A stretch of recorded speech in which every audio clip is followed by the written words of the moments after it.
Jesus എന്നോട് നിങ്ങളോട് പറഞ്ഞു 70 വട്ടം ക്ഷമിക്കാൻ.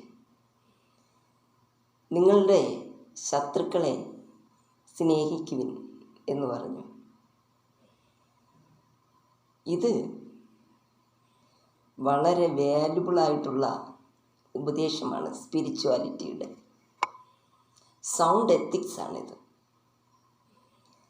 എന്നാൽ ഇത് 21st സെഞ്ച്വറിയുടെ മെഡിസിനായിട്ട് നമുക്ക് ഉപയോഗിക്കാം. നമ്മുടെ മെൻ്റൽ ഹെൽത്ത് നന്നാകാൻ,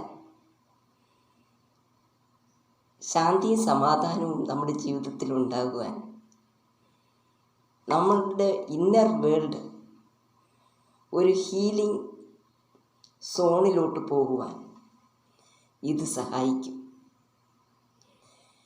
ഇന്ന് കാണുന്ന ബ്ലഡ് പ്രഷറും ഹാർട്ട് അറ്റാക്കും മറ്റ് ഭയങ്കരമായിട്ടുള്ള രോഗങ്ങൾ, ഈവൻ ക്യാൻസറിനെ പോലും പ്രതിരോധിക്കാൻ സഹായിക്കുന്ന മെഡിസിനാണ് ജീസസ് നമ്മളെ പഠിപ്പിച്ച ഈ സ്ട്രോങ് എത്തിക്സ്.